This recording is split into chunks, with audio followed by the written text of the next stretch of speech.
تو یہ پہلے بھی ہوتا رہا ہے، اور اب اگر عہد میں بھی ہو گیا تو یہ اللہ تعالیٰ کی آزمائش ہے، کیونکہ اللہ تعالیٰ کا طریقہ یہ ہے کہ اللہ تعالیٰ آزماتا ہے اور پھر دیکھتا ہے کہ کون ان میں ثابت قدم رہتا ہے، وہی لوگ پھر اللہ کے محبوب ہے۔ وَكَأَيٍّ مِّن نَّبِيٍّ قَاتَلَ مَعَهُ الرِّبِّيُّونَ كَثِيرٌ فَمَا وَهَنُوا لِمَا أَصَابَهُمْ فِي سَبِيلِ اللَّهِ وَمَا ضَعُفُوا وَمَا اسْتَكَانُوا وَاللَّهُ يُحِبُّ الصَّابِرِينَ۔ اور کتنے ہی نبی ہو گزرے ہیں کہ جنگ کی ان کے ساتھ مل کر بہت سے اللہ والوں نے،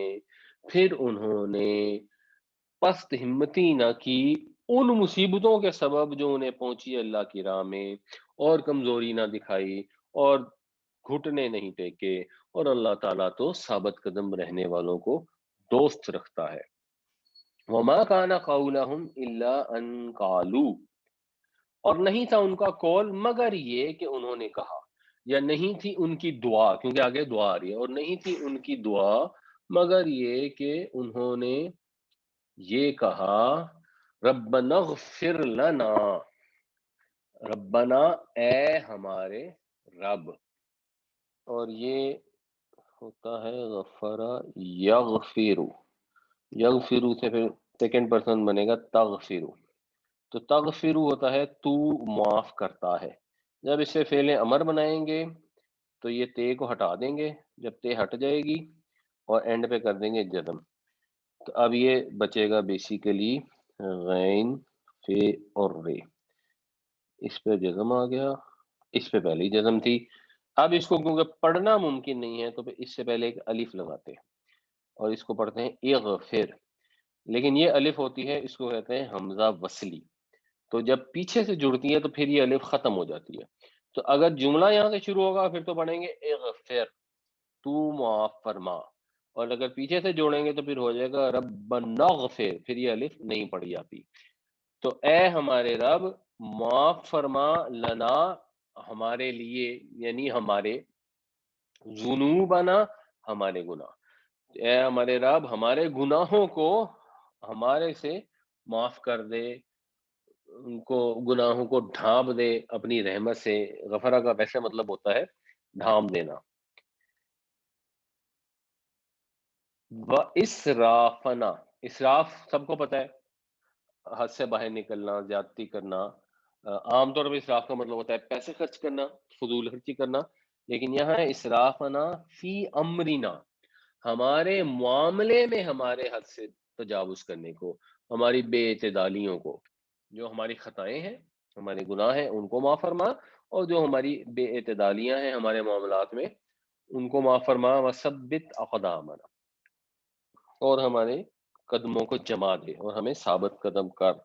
وانصرنا علی القوم الکافرین، اور ہماری مدد فرما کافروں کی قوم کے مقابلے میں، مطلب کچھ تو تھے نا جیسے بنی اسرائیل والے حضرت موسیٰ کے ساتھ کہتے ہیں کہ تو نے ہمیں لا کے کہاں پھنسا دیا ہے، پر بہت سارے نبی ایسے گزرے جن ساتھ اللہ والے لوگ لڑتے تھے، اور جب پریشانی آتی تھی تو وہ خدا رسول کی طرف منسوب نہیں کرتے تھے، اپنی کمزوری پہ جاتے تھے کہ ہم سے کوئی خطا ہوئی ہے، ہم سے کوئی کمزوری ہوئی ہے، ہم نے کہیں حد سے تجاوز کر لیا ہے، کہیں بے اعتدالی کر لی ہے، تو چلو جو ہم نے غلطی کی ہے اللہ تعالیٰ اس غلطی کو معاف فرما اور ہمیں ثابت قدم رکھ، اور ہمیں کافروں کی قوم پر فتح عطا فرما۔ وہ اس میں بھی دعا کرتے تھے، یہ کوئی ان کا استحقاق نہیں ہوتا تھا کہ اچھا جی ہم تو کافروں سے لڑنے جانے ہیں، اب اللہ تعالیٰ تو نے تو فتح دینی ہے نا، یہ تو تیری ذمہ داری ہے، نہیں، وہ اللہ کے حضور جھک جھک کے دعائیں ہی کرتے تھے کہ ہم تو کوشش کر رہے ہیں، ہماری کوشش کو رنگ لگا اور ہمارے مقصد میں ہمیں کامیاب فرما، ہمیں فتح عطا فرما کافر قوم کے اوپر۔ وما كان قولهم الا ان قالوا ربنا اغفر لنا ذنوبنا واسرافنا في امرنا وثبت اقدامنا وانصرنا على القوم الكافرين، ان کی دعا تو ہمیشہ یہی رہی کہ اے ہمارے رب معاف کر دے ہمارے گناہوں کو اور بخش دے ہماری بے اعتدالیوں کو ہمارے معاملے میں، اور ہمارے قدم جمائے رکھ، اور مدد فرما ہماری کافر قوم کے مقابلے میں، کافروں کے مقابلے میں۔ فآتاہم اللہ ثواب الدنیا، تو دیا ان کو اللہ نے دنیا کا صلہ، وحسن ثواب الآخرہ، اور آخرت کا بھی بہتر صلہ، تو یہاں ثواب پر زبر ہے کیونکہ یہ اس کا مفعول ہے، یا حسن پہ زبر ہے کیونکہ یہ مفعول بن گیا، اور یہ پورا جو ہے حسن اور ثواب جو ہے یہ ایک طرح سے مرکب اضافی کی ترکیب بن گئی۔ اور آخرت کا بہتر صلہ، آخرت کے صلے کا بہترین، تو اردو میں پھر ہم اس کو مرکب توصیفی سے ترجمہ کرتے ہیں۔ تو اللہ نے نوازا ان کو دنیا کے صلے سے بھی اور آخرت کے اچھے صلے سے بھی۔ واللہ یحب المحسنین، اور اللہ تعالیٰ خوبصورت عمل کرنے والوں کو پسند فرماتا ہے، انہیں دوست رکھتا ہے۔ یہ ہے احسان، یعنی آپ نے جو کام کرنا ہے اس کو خوبصورت کر کے کرنا ہے۔ اگر آپ جنگ کرنے گئے ہیں تو آپ نے اپنی پوری ایفرٹ کرنی ہے، پوری ایفرٹ کرنے کے بعد پھر اللہ سے دعائیں کرنی ہے، اللہ ہم سے ابھی بھی پوری ایفرٹ نہیں ہے، ہم سے کمزوریاں ہو گئی ہیں، اللہ تعالیٰ ان کو معاف کر دے اور ہماری مدد فرما۔ تو پھر ایسے لوگوں کو اللہ تعالیٰ دنیا میں بھی دیتا ہے، یعنی جنرل رول یہ ہے کہ دنیا میں بھی اللہ دے دیتا ہے۔ کوئی ایسے ہوں گے جن کی آزمائش کنٹینیو ہوگی اور دنیا میں انہوں نہیں ملے گا، تو آخرت میں تو انہیں ڈیفینیٹلی ملے گا۔ جیسے غزوہ احد میں جو صحابہ شہید ہو گئے، تو اب وہ دنیا میں تو وہ مسلمانوں کا عروج فتح مکہ وغیرہ نہیں دیکھ سکے، تو ان کو دنیا میں ابھی تکلیفوں کی سچویشن میں ہی تھے، تو آخرت میں تو ان کو ڈیفینیٹلی ملے گا ہی۔ لیکن جب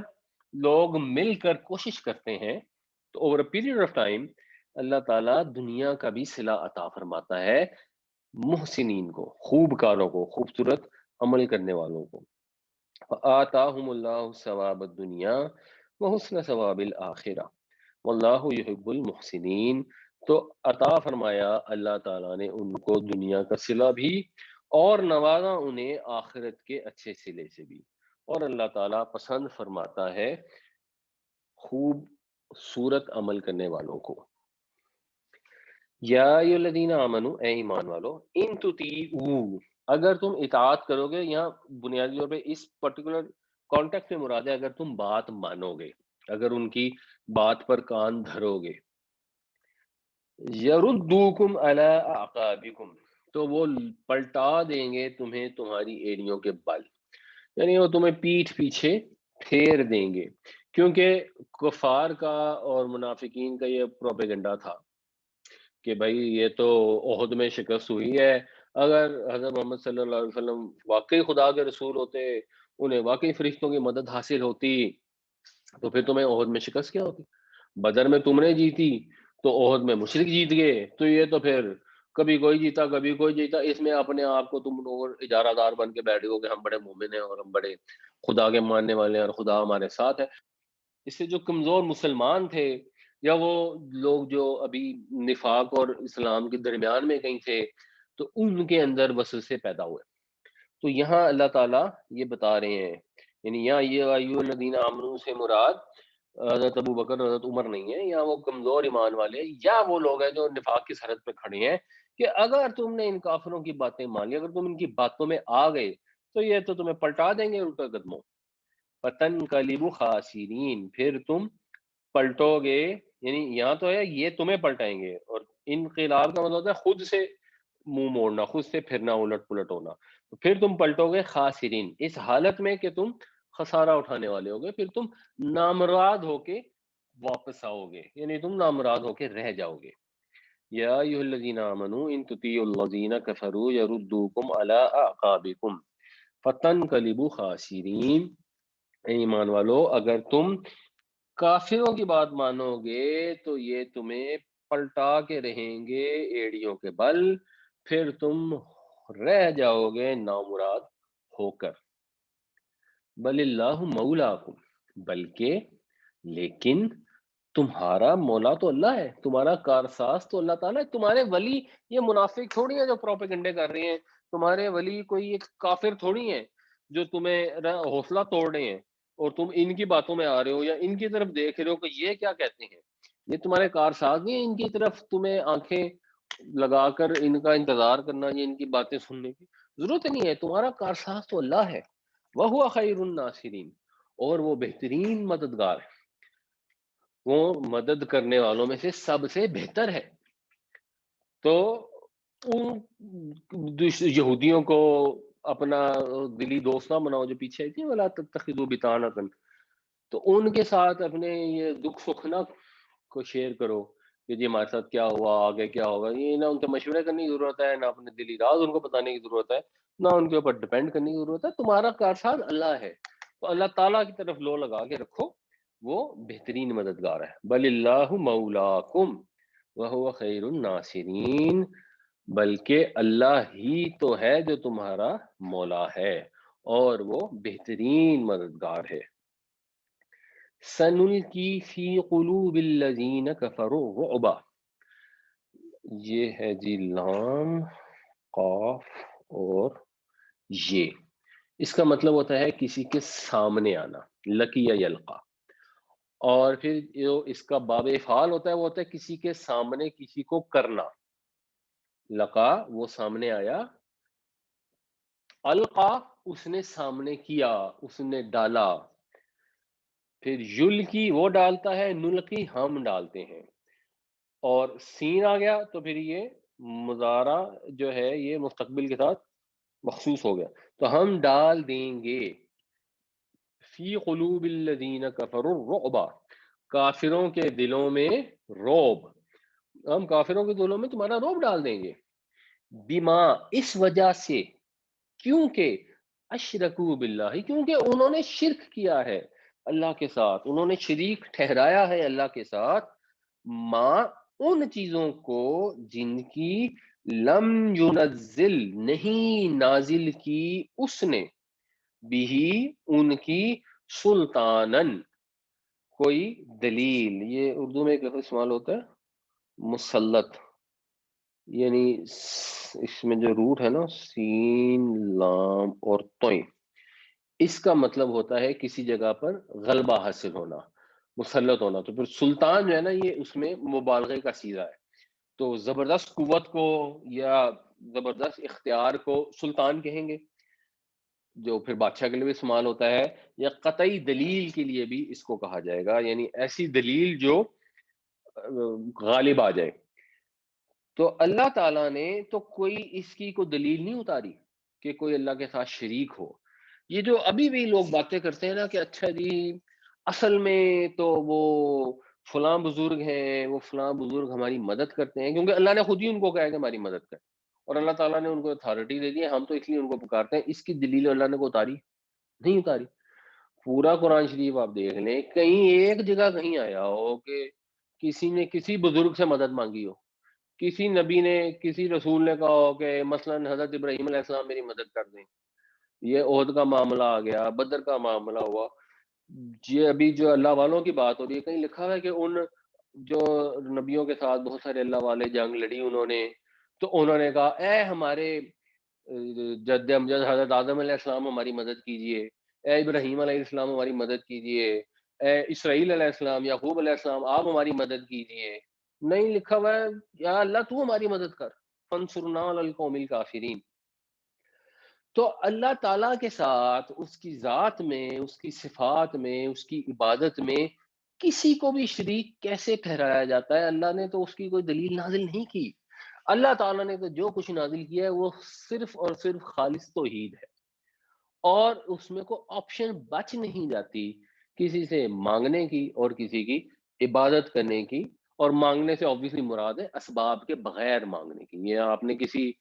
سے کہا کہ یار یہ پانی کا گلاس مجھے دے دیں، تو یہ وہ والا مانگنا نہیں ہے، اور اس نے آپ کو پانی کا گلاس دے دیا تو اب آپ کہیں گے یہ شرک ہو گیا. نہیں، یہ شرک نہیں ہے. شرک وہ ہے جب آپ بغیر اسباب کے مانگتے ہیں. تو بغیر اسباب کے ہم صرف اللہ سے مانگتے ہیں. ایاک نعبد و ایاک نستعین، ہم صرف تیری عبادت کرتے ہیں، ہم صرف تجھ سے مدد چاہتے ہیں. تو یہ جو کافر تھے یہ مددیں مانگتے تھے، یہ چڑھاوے چڑھاتے تھے، یہ عبادتیں کرتے تھے غیر اللہ کی. اور جب انسان غیر اللہ کے چڑھاوے چڑھاتا ہے، غیر اللہ کے ساتھ آسیں لگاتا ہے نا، تو پھر وہ کمزور ہو جاتا ہے. نیچرلی اس کے اندر وہ بہادری نہیں رہتی ان جنرل، یعنی کوئی ان میں سے بہادر بھی ہو سکتے ہیں اور کوئی مسلمانوں میں سے کمزور بھی ہو سکتے ہیں، پر ان جنرل جو ایک اللہ کے ماننے والے ہوتے ہیں وہ نڈر ہو جاتے ہیں، اور جو بہت سے خداؤں کے مانگنے والے ہیں وہ جنرلی کمزور اور خوفزدہ، اور ان پہ روب بیٹھ جاتا ہے. اب ہونا یہ ہے کہ مسلمانوں کو صرف اپنا ہاؤس آرڈر میں کرنا ہے. مسلمانوں کو ایکچولی ایفرٹ تھوڑی کرنی پڑتی ہے. اس کے بعد تو اللہ مددگار ہوتا ہے، اللہ تعالیٰ مدد فرما دیتا ہے اور کافروں کو دل میں روب ڈال دیتا ہے مسلمانوں کا. اور یہ تو مثلاً ہم جیسے گناہگاروں نے بھی ابھی دیکھا ہے کہ ہمارے ایئر فورس تھی، وہ ذرا سے چوکس تھے، وہ انہوں نے تھوڑی سی عقل مندی سے کام لیا تو اللہ تعالیٰ نے کتنی مدد کی کہ ہم سے اتنا بڑا ملک ہے اور اس کو کیسی منہ کی کھانی پڑی، جس کا ابھی یہ یوم منا رہے ہیں، آپریشن سیلف ریٹارٹ یا وٹ ایور جو بھی اس کا نام ہے۔ تو کیا اللہ تعالیٰ تو مسلمانوں کا ساتھی ہے، ان کا کارساز ہے۔ ہاں، یہ نہیں ہو سکتا کہ مسلمان کام خراب کر رہے ہوں، اپنی لاجک نہ یوز کر رہے ہوں، پلاننگ نہ کر رہے ہوں، ایفرٹ نہ کر رہے ہوں، ہاتھ پہ ہاتھ دھرے بیٹھے اور کہیں اللہ تمہاری مدد کر دے، یا جو ان کو حکم دیا گیا اس کی نافرمانیاں کر رہے ہوں اور توقع یہ رکھے ہوں کہ اللہ ہماری مدد کرے گا کیونکہ ہم اس کے چہیتے ہیں۔ نہیں، اللہ تعالیٰ مسلمانوں کو محبت کرتا ہے ان مسلمانوں سے جو وہ عمل کرتے ہیں، جو اپنی غلطیوں کی معافیا مانگتے ہیں، اپنی پوری ایفرٹ کرتے ہیں، پھر اس کے بعد اپنی کوتاہیوں پہ اللہ سے معافیا مانگتے ہیں اور اللہ سے مدد مانگتے ہیں کہ یا اللہ تو ہماری مدد کر، اور وہ یکسو ہو کے اپنے رب کی طرف فوکس کرتے ہیں، تب وہ کافروں کے مقابلے میں کامیاب ہوتے ہیں۔ یہ نہیں کہ وہ خود ہی کافروں میں کنورٹ ہو جائیں، خود ہی جو اللہ تعالیٰ کے احکام دیے ہیں ان کا زبانی انکار کر دیں یا ان کا عملی انکار کر دیں۔ تو اللہ تعالیٰ یہ فرماتے ہیں کہ ہم روب ڈال دیں گے کافروں کے دلوں میں، اس وجہ کہ انہوں نے شریک ٹھہرایا اللہ کے ساتھ ان چیزوں کو جن کی کوئی ان کے پاس دلیل نہیں ہے، جن کی کوئی اللہ نے دلیل نازل نہیں فرمائی۔ وَمَأْوَاهُمُ النَّارُ وَبِئْسَ مَثْوَى الظَّالِمِينَ۔ یہ ایک عربی میں استعمال ہوتا ہے، اس کو ہم کہتے ہیں اسم ظرف۔ اس میں ظرف کیا ہوتا ہے؟ جس میں دو چیزیں ہوتی ہیں، کام کرنے کا وقت یا اس کی جگہ، یا اس میں دونوں کا مفہوم بھی ہو سکتا ہے۔ تو پھر جو وقت کے لیے آتا ہے اس کو کہتے ہیں ظرف زمان، زمانے کا ظرف، اور جو جگہ کے لیے آتا ہے اس کو کہتے ہیں ظرف مکان۔ تو یہ اردو میں بھی ہم بہت سارے لفظ استعمال کرتے ہیں، جیسے مکتب۔ تو مکتب جو ہے یہ اسکول ہے، پڑھنے کی جگہ، مسکن رہنے کی جگہ، مسجد سجدے کی جگہ، یا سجدے کا وقت بھی ہو سکتا ہے، مجلس بیٹھنے کی جگہ۔ تو اس کو کہتے ہیں ظرف۔ جیسے پیچھے آتا ہے نا، کلو ناسم قد علیم کلو ناسم مشربہم، سب نے پہچان لیا اپنا مشرب، اپنے پینے کی جگہ کو۔ اور اس کے نا دو مین وزن ہوتے ہیں، اگر یہ تھری لیٹرڈ میں سے ہے نا جس کو ہم کہتے ہیں ثلاثی مجرد، تو یا مفعلون کے وزن پہ ہوتا ہے یا مفعلون کے وزن پہ ہوتا ہے، یعنی یا مکتبون ہوگا یا مسجدون ہوگا۔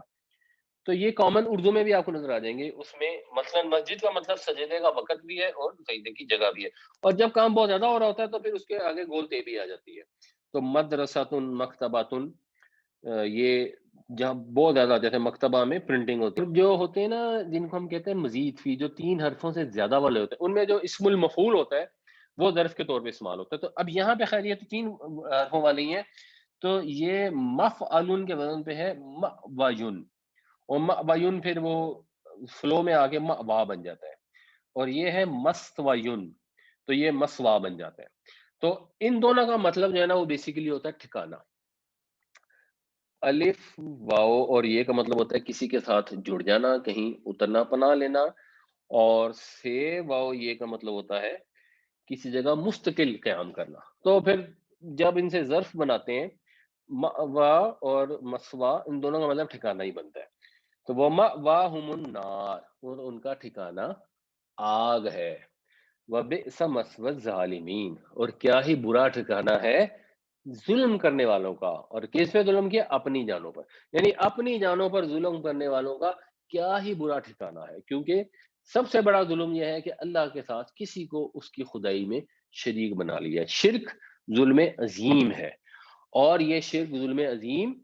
مثلاً عیسائیوں کے لیے مشرک کا لفظ قرآن شریف میں استعمال نہیں ہوا، لیکن شرک وہ کرتے تھے، اس شرک کی شیڈ ڈفرنٹ ہے۔ جو مکے کے مشرک تھے وہ تو اوپنلی بتوں کو پوجا کرتے تھے نا، تو وہ تو جس کو کہتے ہیں شرک جلی، سری شرک تھا۔ جو عیسائیوں کا شرک ہے وہ شرک خفی تھا، بٹ ہے وہ بھی شرک، اللہ کی ذات میں انہوں نے شریک کر لیا۔ ویسے وہ خدائے واحد کو ہی مانتے ہیں لیکن کہتے ہیں کہ یہ ایک میں تین ہے۔ اسی طرح اللہ تعالیٰ کی صفات میں اگر شریک کر لیں گے تو شرک وہ بھی ہے، لیکن ان کو ہم اپنی زبان میں ہم انہیں مشرک نہیں کہتے، ہم مشرک صرف ہندوؤں کو کہتے ہیں، لیکن شرک وہ بھی ہے۔ تو جو بھی اللہ تعالیٰ کے ساتھ کسی بھی طریقے سے کسی کو شریک کرتا ہے تو وہ ظلم کرتا ہے، اور اپنے اوپر ظلم کرتا ہے، کیونکہ اللہ تعالیٰ نے اس کو عقل عطا فرمائی ہے، اس کو شعور دیا ہے، اس کو پتہ ہے کہ کائنات میں ایک ہی خدا ہے، یہ عقل سے انسان بڑے آرام سے اس پہ پہنچ سکتا ہے۔ جب ایک ہی خدا ہے، ایک ہی دینے والی ذات ہے، تو کسی اور سے کوئی مانگنے چلے جائے، چاہے وہ کوئی بھی ہو، چاہے اس کا پیارا ہی کوئی نہ ہو، وہ ولی اللہ ہو، آپ جا کے ولی اللہ سے مانگنا شروع کر دیں۔ جس سے ولی اللہ مانگتا ہے اس سے نہ مانگیں۔ کیوں بھائی؟ نہیں جی وہ ولی ہمیں اللہ تعالیٰ سے جوڑتے، تو اللہ تعالیٰ نے کہا ہے انی قریب، وَإِذَا سَأَلَكَ عِبَادِي عَنِّي فَإِنِّي قریب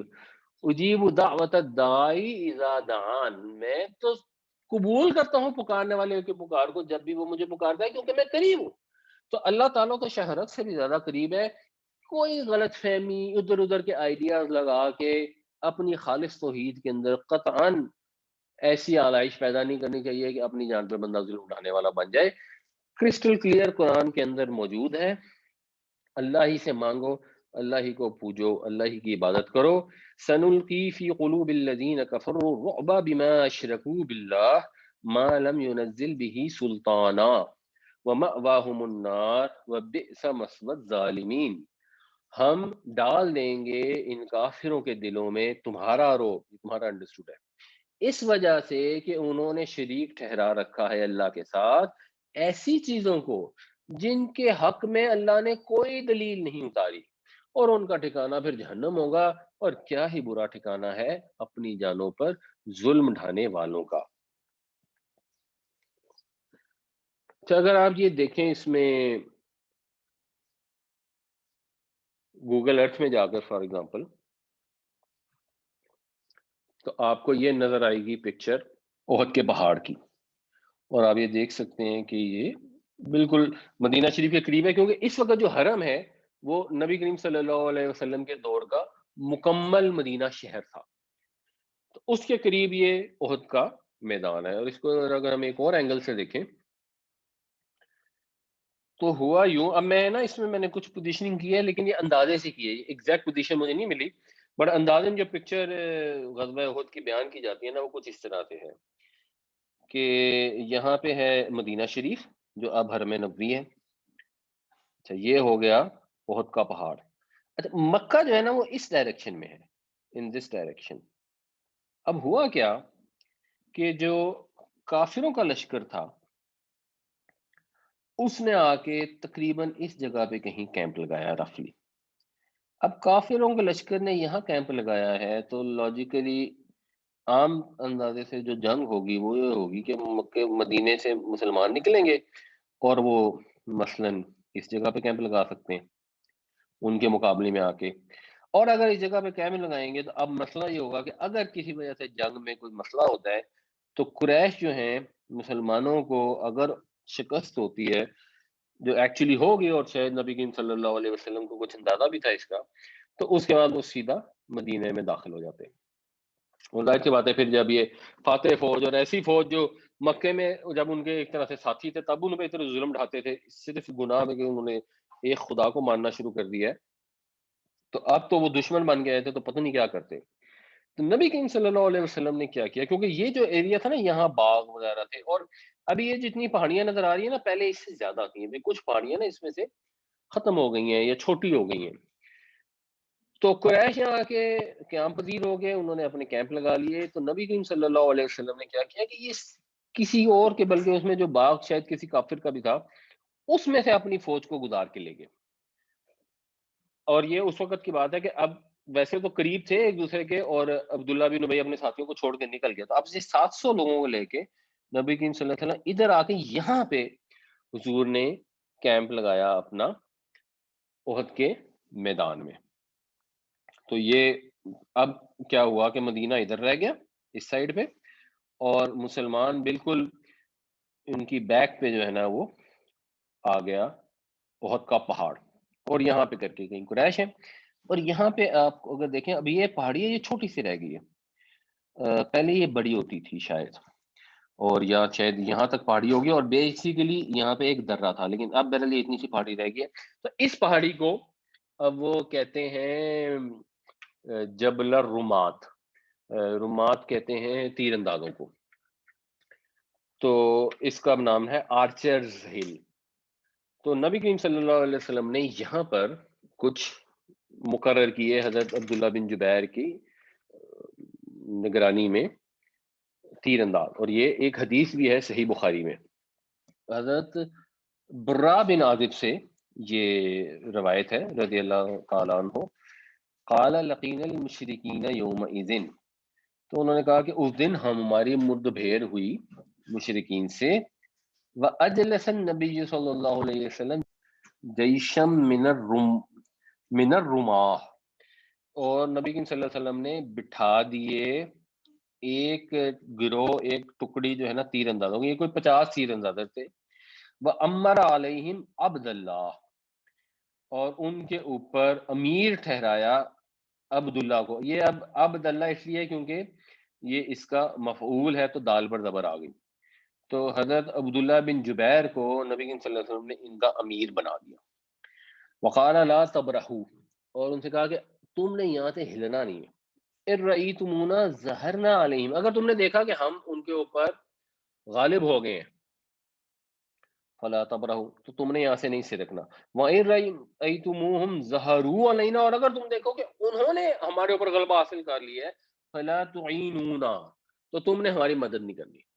یعنی تم نے تب بھی نہیں ہلنا، تب بھی نہیں ہلنا۔ یہ ہے کچھ دوسری حدیثوں میں ویسے جو ذکر آتا ہے نا، وہ یہ آتا ہے کہ اگر ہمیں شکست ہو جائے تو ہمیں لاشوں کو چیل کبے کھا رہے ہو، تب بھی تم نے یہاں سے نہیں ہٹنا۔ تو یہ ممکن ہے کہ جب نبی صلی اللہ علیہ وسلم نے یہ بات بتائی ہو تو وہ مختلف لوگوں تک مختلف بات پہنچی ہے، کیونکہ جب ایک خطبہ دیا جاتا ہے یا ایک انسٹرکشن دی جاتی ہیں اور 50 لوگ اگر موجود ہیں، تو اب حضرت عبداللہ بن جبیر جو بات سن رہے ہیں اور جو پیچھے والے سن رہے ہیں، وہ ان کو کتنی بات پہنچی، لوگ آ رہے ہیں، صف بندی ہو رہی ہے، تو غالباً باقی اکثر صحابہ کو یہ والی بات نہیں پتہ لگی کہ اگر ہم فتح پا جائیں تب بھی تم نے نہیں سرکنا، لیکن ان جنرل انسٹرکشن سمجھ آ گئی کہ ہمیں یہاں پہ اسٹیشن کیا گیا ہے، ہم نے جنگ میں حصہ نہیں لینا، اور یہ سب کو پتا تھا کہ اگر ہمیں شکست ہو رہی ہوگی تو ہمیں چیل کبے کھانے، تم نے یہ جگہ نہیں چھوڑنی، تم نے یہیں ڈٹے رہنا ہے۔ تو یہ انڈرسٹینڈنگ تو یہ بہرحال بنتی تھی کہ آپ نے یہاں سے ہلنا نہیں۔ تو اب یہ ادھر سے قریش کی فوجیں آگے بڑھی، ادھر سے مسلمانوں کی آگے بڑھی، تو ایسی کسی جگہ پہ جا کے وہ آگے، تو اب آپ دیکھ سکتے ہیں کہ یہ والی جو جگہ ہے کتنی امپورٹنٹ ہے، کیونکہ فوجیں یہاں پہ آ گئی ہیں، یہاں پہ اس سائڈ پہ تو بیک پہ پہاڑ ہے، ادھر سے یہ درہ ہے جہاں سے کوئی آ سکتا ہے، ادھر سے تو کوئی آ نہیں سکتا، تو یہاں سے تو مسلمان بالکل سیف ہے۔ تو ہوا کیا، فلما لقینا ہربو، پھر ہم نے ان کو جب ہمارا مقابلہ ہوا تو وہ بھاگ نکلے، حتی رأیت النساء یشتددن فی الجبل، پھر میں نے دیکھا کہ ان کی جو عورتیں، کیونکہ ان کا کچھ عورتیں بھی تھیں، تو وہ پہاڑ پہ بھاگی جا رہی ہیں، رفعنا عن سوقہن، یعنی ان کے وہ جو جیسے ہم نہیں وہ سلواریں تھوڑی سی اوپر کھینچ کے پنڈلیوں سے اوپر کھینچ کے جب ان نے بھاگنا ہوتا ہے، تو اگر سلوار قمیض پہنی ہوگی تو بھاگنا مشکل ہوتا ہے، تو اس کو تھوڑا سا اونچا ہاتھ میں پکڑ کے تو وہ بھاگی جا رہی ہیں، اور ان کی جو پازیبیں ہیں وہ نظر آ رہی ہیں۔ تو فَأَخَذُوا يَقُولُونَ الْغَنِیمَةَ الْغَنِیمَةَ، تو اب لوگوں نے کہا دیکھو جی فتح ہو گئی ہے، ٹھیک ہے جی اب غنیمت اکٹھی کریں، اور اگین یہ غنیمت اکٹھی کرنے میں کوئی انڈیویجول ان کو لالچ نہیں تھا، کیونکہ انڈیویجولی تو کسی کو غنیمت کا مال مل نہیں سکتا تھا، مال تو سارا اکٹھا ہونا تھا، اور اکٹھا ہو کر اس کے بعد اس کو تقسیم ہونا تھا، لیکن یہ ہے کہ اوور آل ایک بہرحال فتح ہو گئی، یہ خوشی ہو گئی، اور پھر مال غنیمت اگر کفار بھاگ جاتے تو جو بھاگ کے نکلنے میں کامیاب ہو جاتا اس کی غنیمت تو نہ ملتی نا، پورے پول میں بھی نہ آتی۔ تو عبداللہ نے ان سے کہا کہ اہد الی النبی، کہ ہم سے تو وعدہ لیا ہے اللہ کے نبی نے، اللہ تبرہو کہ تم نے یہاں سے نہیں سرکنا، فابوا، تو انہوں نے ان کی بات نہ مانی، اور ٹوٹل کہیں کہتے ہیں کہ 15 صحابہ رہ گئے حضرت عبداللہ کے ساتھ، اور کئی کہتے ہیں کہ 9 رہ گئے، اور انہوں نے وہ جگہ چھوڑ دی۔ اب خالد بن ولید نے دیکھا کہ یہ جگہ تو تقریباً خالی ہو گئی ہے، اور ان کے پاس تیز رفتار گھوڑے تھے، اور گھوڑے بھی ایسے تھے جن کے اوپر وہ سواری کر کے بھی نہیں لائے تھے، ان کو تازہ دم گھوڑے ساتھ لے کے آئے تھے، تو وہ انہوں نے اپنی کیولری کے ساتھ پیچھے سے آ کے ان کے اوپر حملہ کر دیا۔ تو اب مسلمانوں کے پیچھے سے آگے خالد بن ولید، اور سامنے جو تھے وہ جو کفار تھے، ان کو جب یہ پتہ لگا تو ان میں سے کوئی عورت تھی، اس نے جھنڈا اٹھا لیا، اور اس کے بعد وہ بھی واپس مجتمع ہو گئے۔ تو اب پیچھے سے بھی حملہ، آگے سے بھی حملہ، مسلمان بیچ میں تعداد تو کم تھی، بٹ سامنے تو انسان لڑ سکتا ہے، بیک سے اگر آگے وہ حملے کرنی شروع کر دے تو پھر تو بھگدڑ مچ جاتی ہے، اور بھگدڑ مچ گئی، اور بہت زیادہ پھر پریشانی ہوئی، اور تقریباً ایک قسم کی شکست ہو گئی۔ تو اب یہاں اللہ تعالیٰ اس کا ساری منظر کشف فرما رہے ہیں، وَلَقَدْ صَدَقَكُمُ اللَّهُ وَعْدَهُ، اور یقیناً سچ کر دکھایا اللہ نے تمہارے ساتھ اپنا وعدہ، اِسْتَحُسُّونَهُم بِإِذْنِی، جب تم ان کو قتل کر رہے تھے۔ یہ تحسونہ میں نا ایکچولی یہ احساس کے الٹ ہے، اس میں جو تین لیٹر والا ہے نا، اس میں احساس کے الٹ ہے، اور پھر باب افعال میں احساس ہوتا ہے۔ کئی دفعہ ایسا ہوتا ہے کہ تھری لیٹر میں اور افعال میں نا الٹ ہوتا ہے، جیسے یہ جو عربیوں کا پیسہ ہوتا ہے نا ریال کے، اس کو کہتے ہیں فلس، پیسہ۔ تو پیسہ ہونے کو فلس کہتے ہیں، اور پیسہ نہ ہونے کو کہتے ہیں افلاس، الٹ ہو جاتا ہے۔ اس میں بھی اسی طرح الٹ ہے، لیکن تو تحسونہم یعنی تم ان کو ایسے قتل کر رہے تھے کہ ان کے ساتھ ہی نہیں تھا۔ یہ اب محاورہ اردو میں ہم یہ محاورہ استعمال کرتے ہیں، تم انہیں گاجر مولی کی طرح کاٹ رہے تھے، جیسے آپ گاجر مولی کو کاٹتے ہیں وہ آگے سے کوئی مقابلہ نہیں کر سکتے۔ حتی اذا فشلتم، فشلنا کا مطلب ہوتا ہے ڈھیلا پڑ جانا، ڈھیلا ہو جانا، بزدلی دکھانے کے معنوں میں بھی آتا ہے۔ یہاں تک کہ جب تم ڈھیلے پڑے، یعنی ہوا یہ کہ جب وہ فتح ہو گئی تو وہ ڈھیلے پڑ گئے۔ اس سے پہلے تو چوکس تھے، چوکنا تھے، بالکل اپنے گھات لگا کے بیٹھے ہوئے تھے کہ ادھر سے کوئی آ نہ جائے۔ لیکن جس وقت فتح حاصل ہو گئی تو اب کمزوری آ گئی، ڈھیلے ہو گئے۔ اسی ڈھیلے ہونے سے پھر وہ جو پیچھے لفظ آیا تھا اس میں بزدلی کا مطلب بھی آتا ہے، بٹ یہاں بزدلی کی سینس میں نہیں ہے، یہاں صرف ڈھیلے پڑنے کی سینس میں ہے۔ وَتَنَازَعْتُمْ، اور آپس میں تم نے تنازع کیا، یعنی بحث شروع ہو گئی، کیونکہ حضرت عبداللہ بن جبیر نے کہا کہ نبی کریم صلی اللہ علیہ وسلم نے کہا تھا یہاں رکو، دوسرے نے کہا نہیں وہ حکم تو اس صورت میں تھا اگر شکست ہو رہی ہوتی تھی، اب تو کافر بھاگ گئے ہیں، اب تو وہ حکم ویلڈ نہیں ہے۔ تو یہ ایک انڈرسٹینڈنگ کی غلطی تھی، اجتہاد کی غلطی تھی۔ تو وتنازعتم فی الامر، تم نے ایک معاملے میں کھینچا تانی کی، تمہارے میں اختلاف کر لیا۔ اب جو اصل لفظ آ رہا ہے نا، یہ ہے پرابلم۔ حفیظ الندری نے کہا ہے کہ عہد کے تذکرے میں حسن بھی ہے اور قباحت بھی۔ تو ایک چیز ہمیں سمجھنی چاہیے، جو جیسے اللہ کے نبی صلی اللہ علیہ وسلم کا جو مقام ہے نا، وہ مقام یہ ہے کہ آپ اللہ کے رسول ہیں، آپ ساری کائنات کے محبوب ہیں، آپ ہم سب سے افضل ہیں، ہماری امیدوں کا مرکز ہیں، مگر آپ اللہ کے رسول ہیں، آپ خدا نہیں ہیں، آپ فرشتے نہیں ہیں، آپ کوئی دوسری مخلوق نہیں ہے، آپ ہیں انسان۔ تو جو آپ کا درست مقام ہے وہ اس پر رکھنا چاہیے، نہ تو اس کو عیسائیوں کی طرح کرنا چاہیے کہ ان کو اس مقام سے بلند کر کے کہیں اور لے جانے کی کوشش کریں۔ حالانکہ فرشتے بننے سے مقام بلند نہیں ہوتا، کیونکہ فرشتوں کو تو نہ اختیار ہے اور نہ اس طرح کی حاجات ہیں۔ تو انسان تو ایکچولی انسانوں کا مقام ہی بلند ہوتا ہے، فرشتوں سے بڑھ کے انسان ہونا، مگر اس میں پڑتی ہے محنت زیادہ۔ تو بالکل اسی طرح صحابہ کرام کا ایک بڑا مقام ہے، اور خاص طور سے وہ صحابہ جو نبی کریم صلی اللہ علیہ وسلم کے ساتھ بدر میں شریک ہوئے، احد میں شریک ہوئے، ان کا بہت بڑا مقام ہے۔ لیکن یہ ایک چیز جو فیکٹ ہے اور جو اللہ تعالیٰ نے بیان کی ہے، اس کو ڈینائی نہیں کیا جا سکتا۔ تو ہر چیز کو اس کے مقام کے حساب سے دیکھنا چاہیے۔ وہ اسیتم من بعدی، اور تم نے نافرمانی کی اس کے بعد، ما اراکم، جو تم نے دیکھا، ما تحبون، جس سے تم محبت کرتے ہو۔ جس سے تم محبت کرتے ہو یہ قرآن شریف میں دوسری جگہ سے پتہ لگتا ہے، وہ سورہ صف میں آتا ہے۔ پہلے اللہ تعالیٰ نے بیان کیا کہ یہ لوگ جو جہاد کریں گے، ایمان لائیں گے، ان کو آخرت میں یہ انعامات ملیں گے۔ اور پھر ایک سرسری اللہ نے کہا وَأُخْرَىٰ تُحِبُّونَهَا، اور یہ بھی ملے گا جس سے تم محبت کرتے ہو، یعنی اللہ تعالیٰ کو اس میں دلچسپی نہیں ہے کسی کو وہ ملے نہ ملے، لیکن چلو انسان کے طور پر ہمیں محبت ہے اس سے، نصر من اللہ و فتح قریب، کہ اللہ کی مدد آ جائے اور قریبی فتح مل جائے، تو فتح سے انسان کو محبت ہے۔ اللہ تعالیٰ کے نزدیک اس سے فرق نہیں پڑتا کہ آپ کو فتح ملی یا نہیں ملی۔ اللہ تعالیٰ کے ہاں اصل چیز امپورٹنٹ ہے کہ آپ نے ایفرٹ کی یا نہیں کی۔ جس نے ایفرٹ کی، اللہ تعالیٰ کے ہاں وہ آخرت کی کامیابی پا گیا۔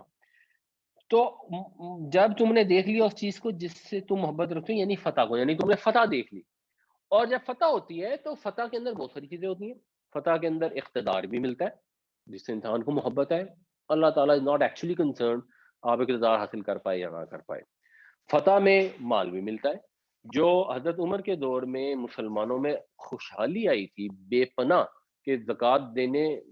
کے لیے لوگ کھڑے ہوتے تھے اور لینے والا کوئی نہیں ملتا تھا، ایسا زکوٰۃ لینے کے لیے کوئی نہیں ملتا تھا، تو وہ بنیادی طور پہ خوشحالی وہیں سے آئی تھی کہ مصر کے اندر فتوحات ہو گئی تھی اور بے شمار مال غنیمت وہاں سے آیا تھا. تو اگر مال بھی انسان کو پسند ہے تو اس میں کوئی بری چیز نہیں ہے. اصل میں جو چیز غلط ہوئی وہ چیز ہے عصیتم، کہ تم نے کی نافرمانی. یا تو یہ نافرمانی نبی کریم صلی اللہ علیہ وسلم کی تھی، اور اگر یہ سمجھا جائے کہ وہ حضور کا حکم لوگوں تک نہیں پہنچا تھا کہ فتح کی صورت میں بھی تم نے نہیں چھوڑنی، تب بھی وہ نافرمانی تھی حضرت عبداللہ بن جبیر کی. کیونکہ حضرت عبداللہ بن جبیر کو اللہ کے رسول صلی اللہ علیہ وسلم نے خود امیر مقرر کیا تھا، اور اطیعوا اللہ و رسولہ و اولی الامر منکم، تو جو تمہارے امیر ہیں تم نے ان کی بھی فرما برداری کرنی ہے. اور جنگ کے اندر تو یہ ایکسٹریملی امپورٹنٹ ہے. جنگ کے اندر تو یہ نہیں ہو سکتا کہ کمانڈر کوئی حکم دے اور آپ اس کی بات نہ مانیں. تو فرض کریں ایک اختلاف ہو گیا اجتہاد کا، ایک ہم اور ایک واقعہ پڑھتے ہیں جس کے اندر یہ اجتہادی اختلاف ہوا کہ نبی کریم صلی اللہ علیہ وسلم نے فرمایا کہ یا فلاں قبیلے تک پہنچنا، اس طرح کے عصر کی نماز تم نے وہاں جا کے پڑھنی ہے. اب کسی وجہ سے کچھ مسلمان لیٹ ہو گئے، تو وہ جب راستے میں اثر کا ٹائم ختم ہونے لگا تو انہوں نے کہا جب پڑھ لے. تو آدھوں نے کہا نہیں ہمیں تو یہی حکم ملا کہ ہم نے تو منزل پہ پہنچ کے نماز پڑھنی ہے.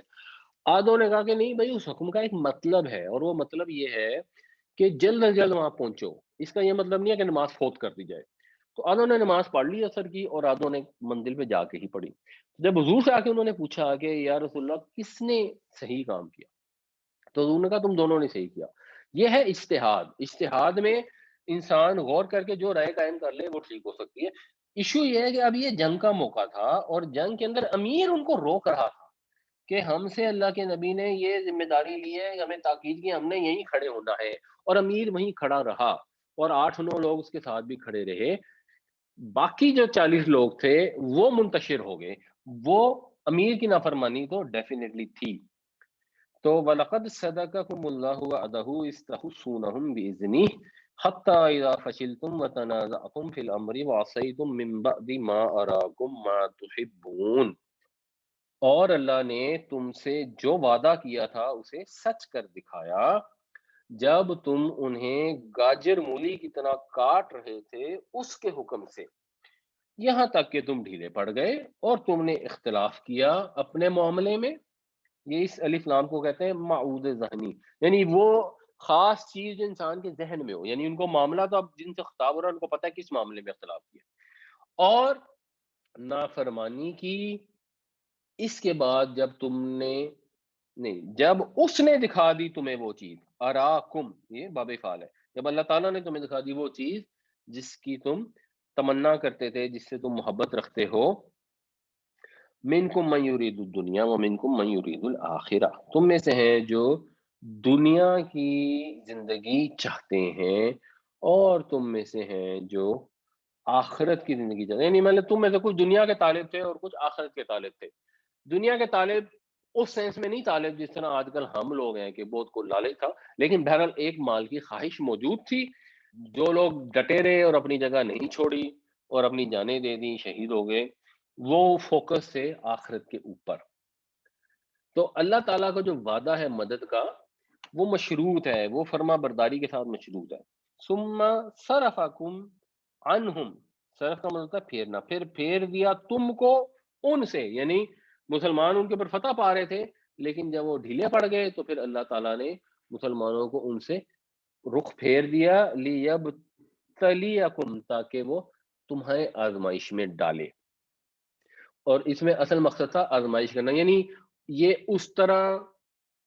گناہ کا کام نہیں تھا جو انہوں نے کیا ہے کہ اجتہادی غلطی ہو گئی. اصل خطا یہ کی کہ انہوں نے امیر کی نافرمانی کی، اور امیر کی جو نافرمانی ہے اس کی اجازت نہیں ہے، اور اس سے پھر یہ نتیجہ ملتا. تو یہ غزوہ احد میں مسلمانوں کو سبق دیا گیا کہ بھائی آپ نے فوکس رہنا ہے، یعنی جو جنگ کے اندر جو تیاری ہے وہ تیاری بھی پوری کرنی ہے، جو اس کا رولز اینڈ ریگولیشن اور پالیسیز ہیں ان پالیسیز کو بھی فالو کرنا ہے. وَلَقَدْ عَفَا عَنْكُمْ، اور معاف کر دیا تم کو. تو یہ چیز بھی کلیئر ہے کہ یعنی یہ جو بھی صحابہ تھے جن سے یہ کمزوری ہوئی، اللہ تعالیٰ نے ان کو بتا دیا کہ میں نے ان کو معاف کر دیا۔ یہ اس لیے بتا دیا کہ بعد میں کسی کو یہ برائٹ آئیڈیا نہ رہے کہ ان صحابہ کا نام لے کے کوئی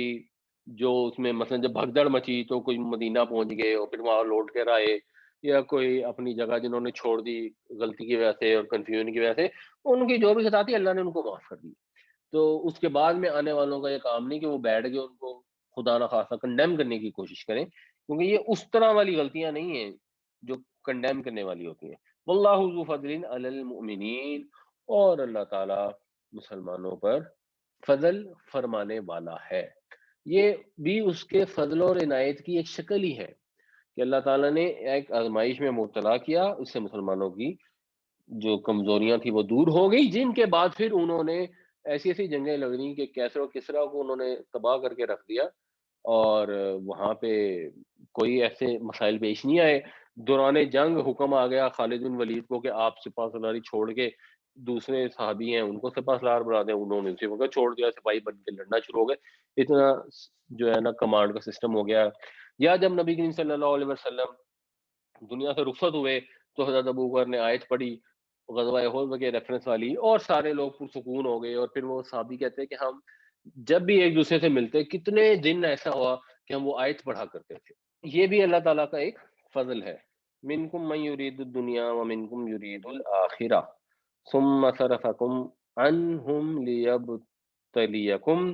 وَلَقَدْ عَفَا عَنْكُمْ وَاللَّهُ ذُو فَضْلٍ عَلَى الْمُؤْمِنِينَ۔ تم میں سے کچھ تھے جو دنیا کے طالب تھے اور تم میں سے کچھ تھے جو آخرت کے طالب تھے، پھر خدا نے تمہارا رخ پھیر دیا ان کو تاکہ تمہیں آزمائش میں ڈالے، اور اس نے معاف کر دیا تم کو، اور اللہ تعالیٰ مومنین پر فضل فرمانے والا ہے۔